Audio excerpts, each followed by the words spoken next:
Halo anak-anak ibu yang soleh dan solehah. Apa kabar semuanya?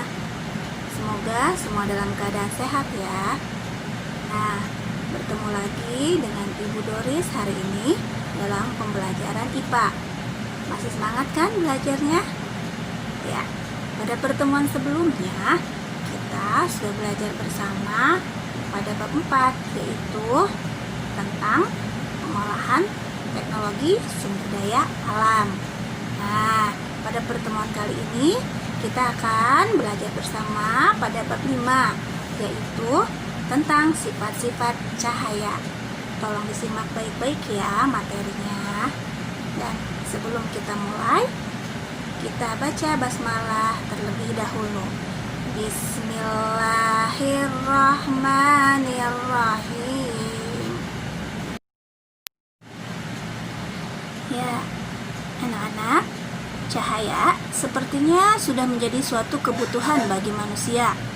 Tanpa cahaya, bagaimana kita bisa melihat benda atau bahkan melakukan segala macam aktivitas? Pasalnya, mata kita ketergantungan oleh adanya cahaya.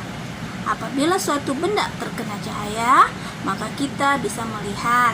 Namun, jika benda tidak terkena cahaya, maka mata kita tidak akan dapat melihat. Nah, peristiwa inilah yang membuktikan bahwa cahaya memiliki beberapa sifat. Apa saja itu sifat-sifat cahaya? Yuk, mari kita simak bersama-sama.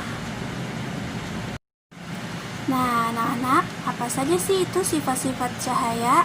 Kalian juga dapat membuka buku paket kalian, yaitu pada halaman 7 dan halaman 8. Sifat-sifat cahaya terdiri dari yang pertama, cahaya dapat merambat lurus.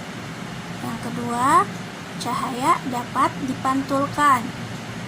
Yang ketiga, cahaya dapat dibiaskan. Dan yang keempat, cahaya dapat menembus benda bening. Yang pertama yaitu cahaya dapat merambat lurus. Cahaya akan merambat lurus apabila melewati satu medium. Perhatikan percobaan berikut ini. Potong karton dengan ukuran 20 x 20 cm, kemudian diberi lubang pada tengahnya. Lipat bawahnya dan buatlah alas agar dapat dibuat berdiri tegak. Posisikan ketiga kertas karton sejajar lurus. Kemudian nyalakan lilin dan taruh di depan karton yang paling ujung. Nah, perhatikan apa yang terjadi jika digeser, salah satunya digeser ke kanan, maka bergeser pula letak lilinnya ke kanan. Dan sebaliknya, jika kartonnya digeser ke kiri, lilinnya juga digeser ke kiri. Nah, berarti dari sifat cahaya merambat lurus ini dapat disimpulkan bahwa cahaya dapat merambat lurus. Atau contoh lain yang sederhana yang sering kalian jumpai di rumah sehari-hari, yaitu pada ventilasi dan genting di rumah kalian. Cahaya dapat merambat melalui satu medium, yaitu pada medium udara.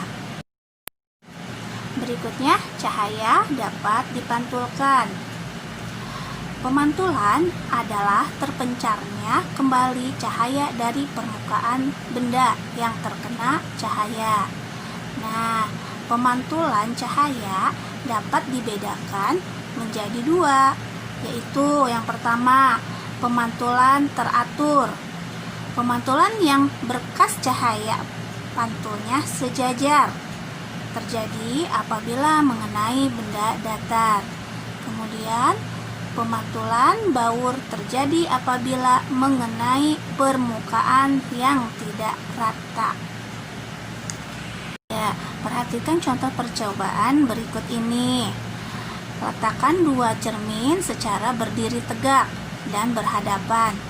Arahkan senter kepada cermin tersebut. Kemudian perhatikan pantulan cahaya dari satu cermin ke cermin lainnya. Dan perhatikan juga apa yang akan terjadi. Sifat yang berikutnya yaitu cahaya dapat dibiaskan. Pembiasan terjadi karena cahaya melewati zat atau medium yang memiliki kerapatan berbeda. Cahaya datang dari medium yang kurang rapat atau di sini udara menuju ke medium yang lebih rapat yaitu air. Kemudian akan dibiaskan mendekati garis normal.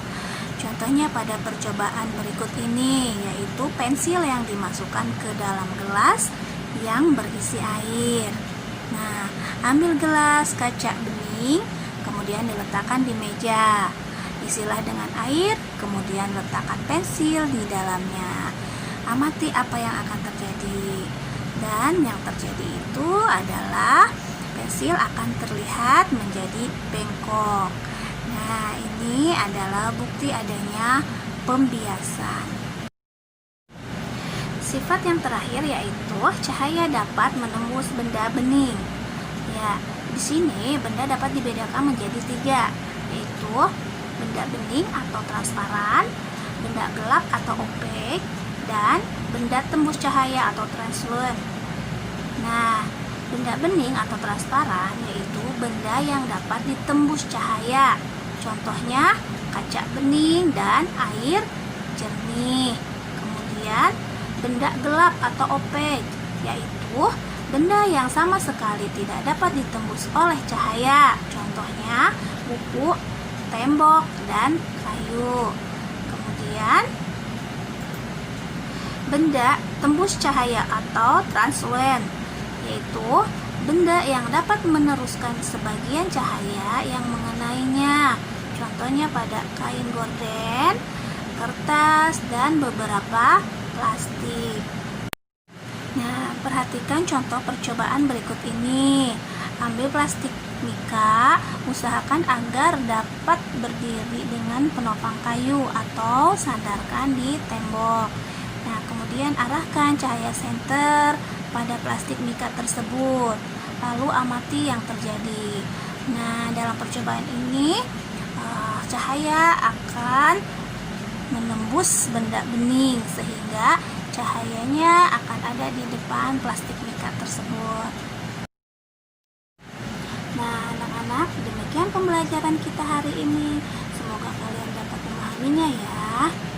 Ya, sebelum Ibu tutup, Ibu tidak lupa mengingatkan pada kalian semua agar tetap berperilaku hidup bersih dan sehat, agar kita semua terhindar dari segala macam penyakit. Yuk, setelah belajar, kita baca hamdalah bersama-sama. Alhamdulillahi Rabbil Alamin. Assalamualaikum warahmatullahi wabarakatuh.